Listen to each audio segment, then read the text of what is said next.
Kerala cricket ലീഗിലെ ആദ്യ അർദ്ധ സെഞ്ചുറി നേടിയ താരമാണ് തൃശൂർ ടൈറ്റൻസിന്റെ അക്ഷയ് മനോഹർ. വളരെ വലിയൊരു അവസരമാണ് തങ്ങൾക്ക് ലഭിച്ചതെന്ന് മത്സരശേഷം അക്ഷയ് ജനൻ ടിവിയോട് പറഞ്ഞു. കാര്യവട്ടത്ത് നിന്ന് എം നിഖിൽ കുമാർ തയ്യാറാക്കിയ റിപ്പോർട്ട്.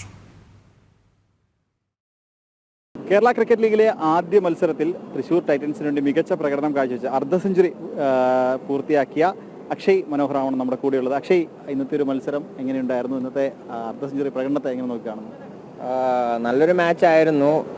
ഞങ്ങളുടെ പ്ലേയേഴ്സ് എല്ലാം നന്നായിട്ട് ചെയ്തു. പക്ഷേ ഞങ്ങളുടെ സൈഡിലോട്ട് കളി വന്നില്ല, അത് സീനില്ല. പിന്നെ എൻ്റെ ബാറ്റിങ് പറയുകയാണെങ്കിൽ ആദ്യം കുറച്ച് വിക്കറ്റ് പോയായിരുന്നു. അപ്പോൾ കുറച്ച് നേരം വിക്കറ്റിൽ സ്പെൻഡ് ചെയ്യാമെന്ന് വിചാരിച്ചാണ് ഞാൻ ബാറ്റ് ചെയ്തത്.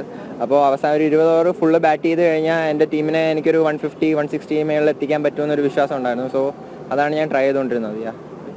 അത് വിക്കറ്റ് അത്യാവശ്യം നേരെ ആയിരുന്നു വരുന്നത്. അപ്പോൾ ജസ്റ്റ് ബോളിൻ്റെ ലൈനിൽ അടിച്ചു കഴിഞ്ഞാൽ പോകും. നല്ല വിക്കറ്റാണ് ഇവിടുത്തെ എല്ലാം. അപ്പോൾ അങ്ങനെ ജസ്റ്റ് കളിച്ചതാണ്.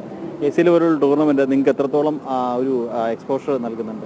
പിന്നെ ഓഫ് കോഴ്സ് ഭയങ്കര എക്സ്പോഷറാണ്. കാരണം ഷാർട്ട് സ്പോർട്സ് 1 ആണ് ഇത് ബ്രോഡ്കാസ്റ്റ് ചെയ്യുന്നത്. അപ്പോൾ ലോകത്തെല്ലാവരും മാച്ചസ് കാണുന്നുണ്ട്. അപ്പോൾ ഞങ്ങൾ ഇപ്പോൾ സ്കൗട്ട്സ് ആണെങ്കിലും ആരൊക്കെ ആണെങ്കിലും മാച്ചസ് കാണുന്നുണ്ട്. അപ്പോൾ ഭയങ്കര വലിയൊരു എക്സ്പോഷറാണ്. അപ്പോൾ എന്തായാലും ആദ്യ മത്സരത്തിൽ തൃശ്ശൂർ പരാജയം ഏറ്റുവാങ്ങിയെങ്കിലും മികച്ച പ്രകടനം തന്നെ ആണ് അക്ഷയ് പുറത്തെടുത്തത്. വരും മത്സരത്തിൽ ഒരു ടീമിന് വിജയം ആശംസിക്കുകയാണ്. കാര്യവട്ടം സ്റ്റേഡിയത്തിൽ നിന്നും എം നിഖിൽ കുമാർ, ജനം.